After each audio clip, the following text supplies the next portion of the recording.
In this video, I will show you how to edit captions in Opus Clip. So to get started, go ahead and open Opus Clip on your browser.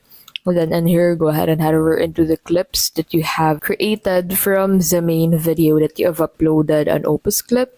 And then in here, you'll find this scissor icon at the bottom right of that specific clip. So you can go ahead and click on that to be able to edit that on the Opus website.